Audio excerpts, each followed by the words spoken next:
El gato negro, de Edgar Allan Poe. No espero ni pido que alguien crea en el extraño, aunque simple relato que me dispongo a escribir. Loco estaría si lo esperara, cuando mis sentidos rechazan su propia evidencia. Pero no estoy loco, y sé muy bien que esto no es un sueño. Mañana voy a morir, y quisiera aliviar hoy mi alma. Mi propósito inmediato consiste en poner de manifiesto, simple, sucintamente y sin comentarios, una serie de episodios domésticos.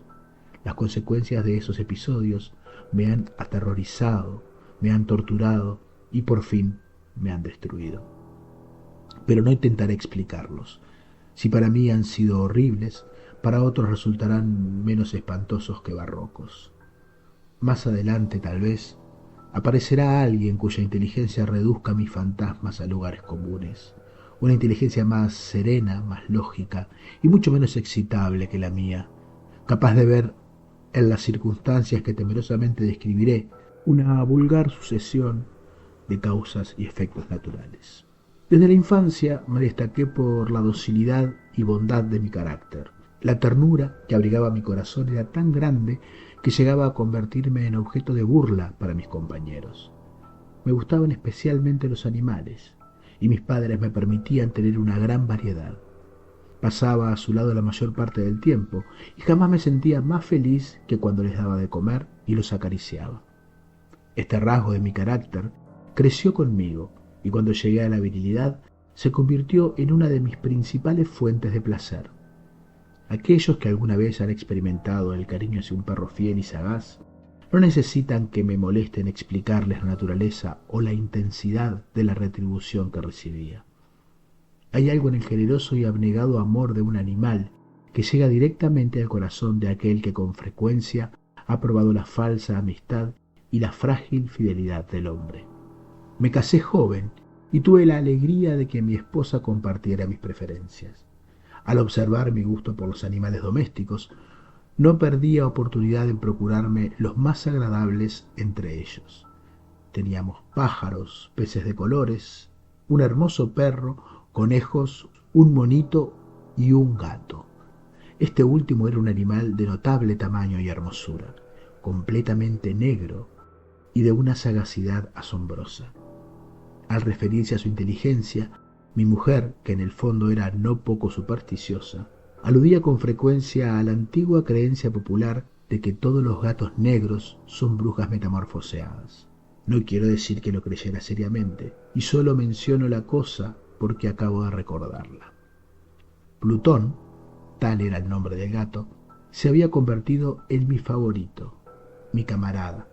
Solo yo le daba de comer y él me seguía por todas partes de la casa. Me costaba mucho impedir que anduviera tras de mí en la calle.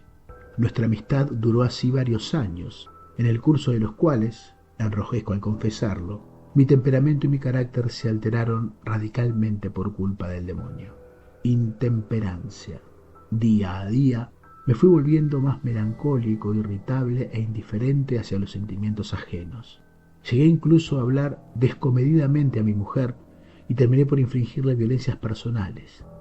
Mis favoritos, claro está, sintieron igualmente el cambio de mi carácter. No solo los descuidaba, sino que llegué a hacerles daño. Hacia Plutón, sin embargo, conservé suficiente consideración como para abstenerme de maltratarlo, cosa que hacía con los conejos, el mono y hasta el perro, cuando, por casualidad o movidos por el afecto, se cruzaban en mi camino.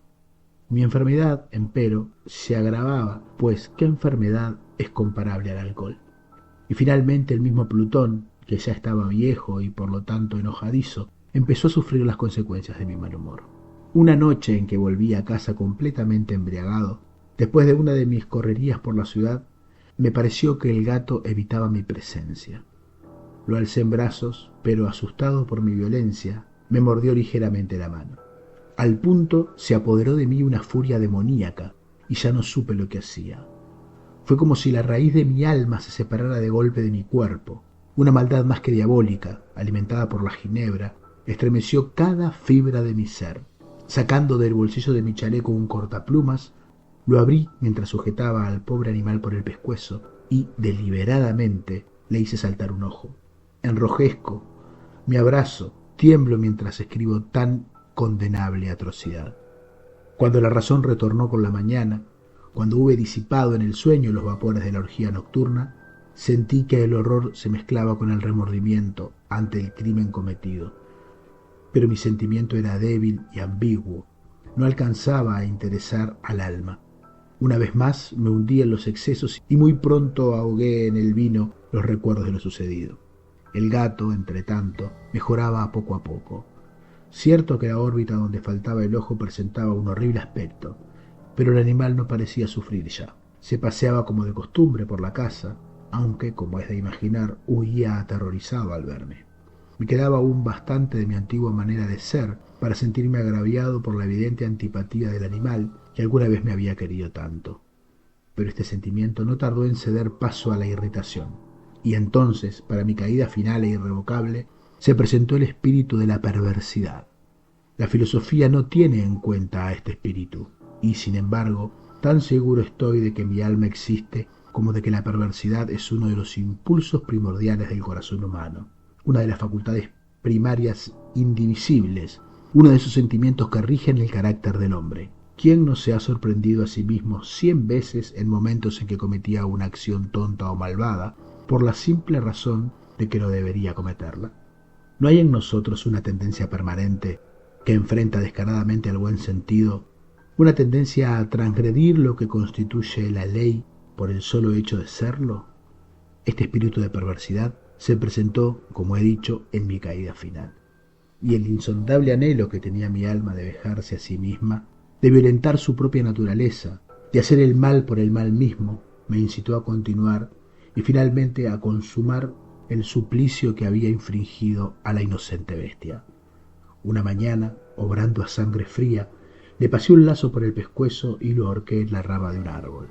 Lo ahorqué mientras lágrimas manaban de sus ojos y el más amargo remordimiento me apretaba el corazón. Lo ahorqué porque recordaba que me había querido y porque estaba seguro de que no me había dado motivo para matarlo. Lo ahorqué porque sabía, al hacerlo, que cometía un pecado mortal que comprometería mi alma hasta llevarla, si ello fuera posible, más allá del alcance de la infinita misericordia del Dios más misericordioso y más terrible. La noche de aquel mismo día en que cometí tan cruel acción, me despertaron los gritos de ¡incendio! Las cortinas de mi cama eran una llama viva y toda la casa estaba ardiendo. Con gran dificultad pudimos escapar de la conflagración, mi mujer, un sirviente y yo. Todo quedó destruido. Mis bienes terrenales se perdieron y desde ese momento tuve que resignarme a la desesperanza. No incurriré en la debilidad de establecer una relación de causa y efecto entre el desastre y mi criminal acción. Pero estoy detallando una cadena de hechos y no quiero dejar ningún eslabón incompleto.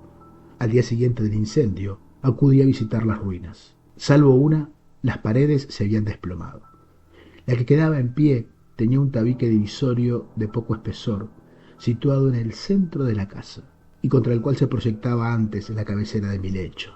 En el lucido había quedado a salvo de la acción del fuego, cosa que atribuí a su reciente aplicación. Una densa muchedumbre habíase reunido frente a la pared, y varias personas parecían examinar parte de la misma con gran atención y detalle. Las palabras extraño, curioso y otras similares excitaron mi curiosidad. Al aproximarme vi que en la blanca superficie, grabada como un bajorrelieve, aparecía la imagen de un gigantesco gato. El contorno tenía una nitidez verdaderamente maravillosa. Había una soga alrededor del pescuezo del animal. Al descubrir esta aparición, ya que no podía considerarla otra cosa, me sentí dominado por el asombro y el terror, pero la reflexión vino luego en mi ayuda. Recordé que había ahorcado al gato en un jardín contiguo a la casa. Al producirse la alarma de incendio, la multitud había invadido inmediatamente el jardín. Alguien debió cortar la soga y tirar el gato en mi habitación por la ventana abierta. Sin duda habían tratado de despertarme de esa forma. Probablemente la caída de las paredes comprimió a la víctima mi crueldad contra el enlucido recién aplicado, cuya cal, junto con la acción de las llamas y el amoníaco del cadáver, produjo la imagen que acababa de ver. Si bien de esta forma quedó satisfecha mi razón, ya que no mi conciencia, sobre el extraño episodio, lo ocurrido impresionó profundamente mi imaginación. Durante muchos meses no pude librarme del fantasma del gato, y en todo ese tiempo dominó mi espíritu un sentimiento informe que se parecía, sin serlo, al remordimiento. Seguía al punto de lamentar la pérdida del animal y buscar, en los viles antros que habitualmente frecuentaba, algún otro en la misma especie y apariencia que pudiera ocupar su lugar. Una noche en que, borracho a medias, me hallaba en una taberna más que infame, reclamó mi atención algo negro posado sobre uno de los enormes toneles de ginebra que constituían el principal moblaje del lugar. Durante algunos minutos había estado mirando dicho tonel y me sorprendió no haber advertido antes la presencia de la mancha negra en lo alto. Me aproximé y la toqué con la mano. Era un gato negro muy grande, tan grande como Plutón, y absolutamente igual a este, salvo un detalle. Plutón no tenía el menor pelo blanco en el cuerpo, mientras que este gato mostraba una vasta aunque indefinida mancha blanca que le cubría casi todo el pecho. Al sentirse acariciado se enderezó prontamente, ronroneando con fuerza, se frotó contra mi mano y pareció encantado de mis atenciones. Acababa pues de encontrar el animal que precisamente andaba buscando. De inmediato propuse su compra al tabernero, pero me contestó que el animal no era suyo y que jamás lo había visto antes ni sabía nada de él. Continué acariciando al gato y cuando me disponía a volver a casa, el animal pareció dispuesto a acompañarme. Le permití que lo hiciera, deteniéndome una y otra vez para inclinarme a acariciarlo. Cuando estuvo en casa, se acostumbró a ella de inmediato y se convirtió en el gran favorito de mi mujer. Por mi parte, pronto sentí nacer en mí una antipatía hacia aquel animal. Era exactamente lo contrario de lo que me había anticipado. Pero, sin que pueda decir cómo ni por qué, su marcado cariño por mí me disgustaba y me fatigaba. Gradualmente el sentimiento de disgusto y fatiga creció hasta alcanzar la amargura y el odio. Evitaba encontrarme con el animal. Un resto de vergüenza y el recuerdo de mi crueldad de antaño me vedaban maltratarlo. Durante algunas semanas me abstuve de pegarle y de hacerlo víctima de cualquier violencia. Pero gradualmente, muy gradualmente, llegué a mirarlo con inexpresable odio y a huir en silencio de su detestable presencia como si fuera una emanación de la peste. Lo que sin duda contribuyó a aumentar mi odio fue descubrir, a la mañana siguiente de haberlo traído a casa, que aquel gato, al igual que Plutón, era tuerto. Esta circunstancia fue, precisamente, la que lo hizo más grato a mi mujer, quien, como ya dije, poseía en alto grado estos sentimientos humanitarios que alguna vez habían sido mi rasgo distintivo y la fuente de mis placeres más simples y más puros. El cariño del gato por mí parecía aumentar en el mismo grado que mi aversión. Seguía mis pasos con una pertinencia que me costaría hacer entender al lector. Donde quiera que me sentara, venía a ovillarse bajo mi silla o saltaba a mis rodillas, prodigándome sus odiosas caricias. Si echaba a caminar, se metía entre mis pies, amenazando con hacerme caer, o bien clavaba sus largas y afiladas uñas en mis ropas para poder trepar hasta mi pecho. En esos momentos, aunque ansiaba aniquilarlo de un solo golpe, me sentía paralizado por el recuerdo de mi primer crimen, pero sobre todo, quiero confesarlo ahora mismo, por un espantoso temor al animal. Aquel temor no era precisamente miedo de un mal físico, y, sin embargo, me sería imposible definirlo de otra manera.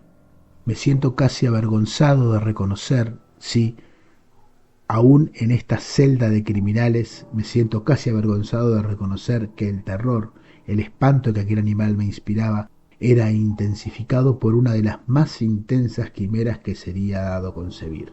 Más de una vez mi mujer me había llamado la atención sobre la forma de la mancha blanca de la cual ya he hablado, y que constituía la única diferencia entre el extraño animal y el que yo había matado. El lector recordará que esa mancha, aunque grande, me había parecido al principio de forma indefinida, pero gradualmente, de manera tan imperceptible que mi razón luchó durante largo tiempo para rechazarla como fantástica, la mancha fue asumiendo un contorno de rigurosa precisión. Representaba ahora algo que me estremezco al nombrar, y por ello odiaba y temía, y hubiera querido librarme del monstruo si hubiese sido capaz de atreverme. Representaba, digo, la imagen de una cosa atroz, siniestra, la imagen del patíbulo. Oh, lúgubre y terrible máquina de horror y del crimen, y de la agonía y de la muerte. Me sentí entonces más miserable que todas las miserias humanas.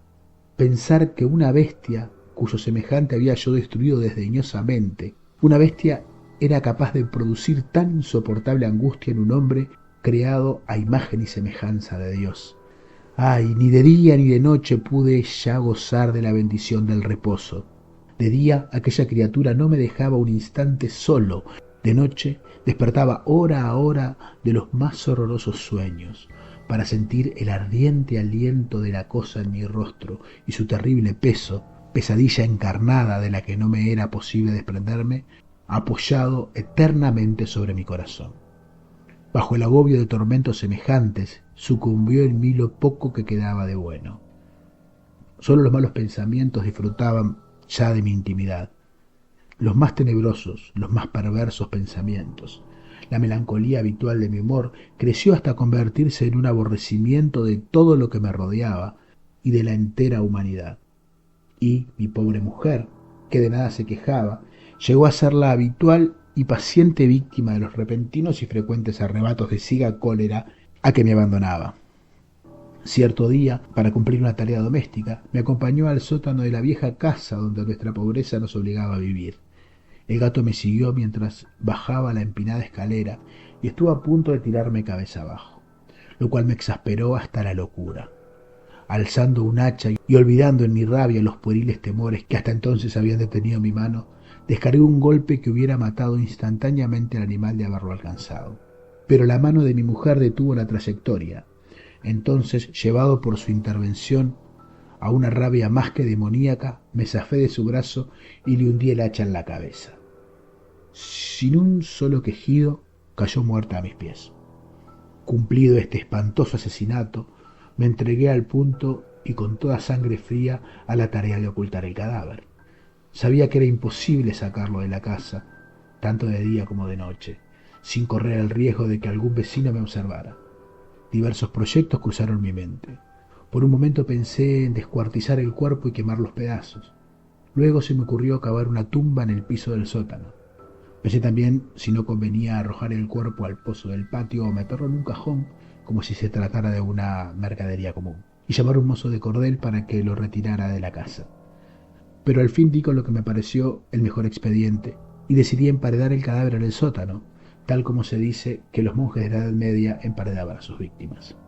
El sótano se adaptaba bien a este propósito. Sus muros eran de material poco resistente y estaban recién revocados con un mortero ordinario que la humedad de la atmósfera no había dejado endurecer. Además, en una de las paredes se veía la saliencia de una falsa chimenea, la cual había sido rellenada y tratada de manera semejante al resto del sótano. Sin lugar a dudas sería muy fácil sacar los ladrillos de esa parte, introducir el cadáver y tapar el agujero como antes, de manera que ninguna mirada pudiese descubrir algo sospechoso. No me equivocaba en mis cálculos. Fácilmente saqué los ladrillos con ayuda de una palanca y luego de colocar cuidadosamente el cuerpo contra la pared interna, lo mantuve en esa posición mientras aplicaba de nuevo la mampostería en su forma original. Después de procurarme argamasa, arena y cerda, preparé un enlucido que no se distinguía del anterior y revoqué cuidadosamente el nuevo enladrillado. Concluí esta tarea, me sentí seguro de que todo estaba bien. La pared no mostraba la menor señal de haber sido tocada. Había barrido hasta el menor fragmento de material suelto. Miré en torno triunfante y me dije: aquí por lo menos no he trabajado en vano. Mi paso siguiente consistió en buscar a la bestia causante de tanta desgracia, pues al final me había decidido a matarla. Si en aquel momento el gato hubiera surgido ante mí, su destino habría quedado sellado. Pero, por lo visto, el astuto animal, alarmado por la violencia de mi primer acceso de cólera, se cuidaba de aparecer mientras no cambiara mi humor. Imposible describir o de imaginar el profundo, el maravilloso alivio que la ausencia de la detestada criatura trajo a mi pecho. No se presentó aquella noche, y así, por primera vez desde su llegada a la casa, pude dormir profunda y tranquilamente. Sí, pude dormir, aún con el peso del crimen sobre mi alma. Pasaron el segundo y el tercer día, y mi atormentador no volvía. Una vez más respiré como un hombre libre. Aterrado, el monstruo había huido de la casa para siempre. Ya no volvería a contemplarlo. Gozaba de una suprema felicidad, y la culpa de mi negra acción me preocupaba muy poco. Se practicaron algunas averiguaciones, a las que no me costó mucho responder. Incluso hubo una perquisición en la casa, pero, naturalmente, no se descubrió nada. Mi tranquilidad futura parecía asegurada. Al cuarto día del asesinato, un grupo de policías se presentó inesperadamente y procedió a una nueva y rigurosa inspección. Convencido de que mi escondrijo era impenetrable, no sentí la más leve inquietud. Los oficiales me pidieron que los acompañara en su examen. No dejaron hueco ni rincón sin revisar. Al final, por tercera o cuarta vez, bajaron al sótano. Lo seguí sin que me temblara un solo músculo. Mi corazón latía tranquilamente, como el de aquel que duerme en la inocencia. Me pasé de un lado al otro del sótano, había cruzado los brazos sobre el pecho y andaba tranquilamente de aquí para allá. Los policías estaban completamente satisfechos y se disponían a marcharse. La alegría de mi corazón era demasiado grande para reprimirla. Ardía en deseos de decirles, por lo menos, una palabra como prueba de triunfo y confirmar doblemente mi inocencia. «Caballeros», dije por fin cuando el grupo subía la escalera, «me alegro mucho de haber disipado sus sospechas. Les deseo felicidad y un poco más de cortesía. Dicho sea de paso, caballeros, esta casa está muy bien construida». En mi frenético deseo de decir alguna cosa con naturalidad, casi no me daba cuenta de mis palabras. Repito que esta es una casa de excelente construcción. Estas paredes. ¿Ya se marchan ustedes, caballeros?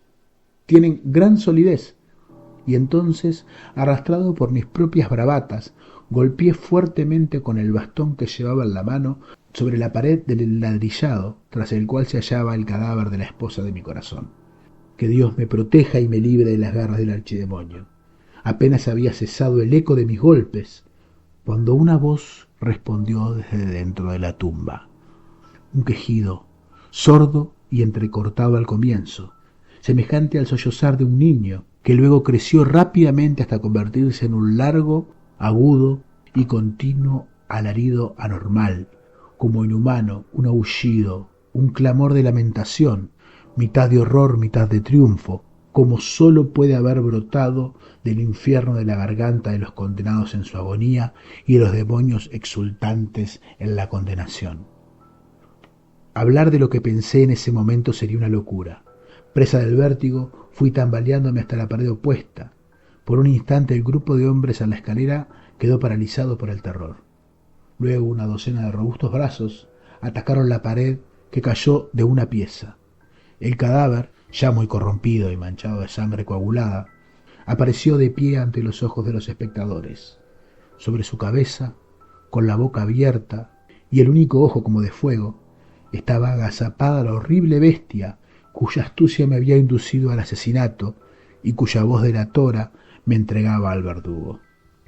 Había emparedado al monstruo en la tumba.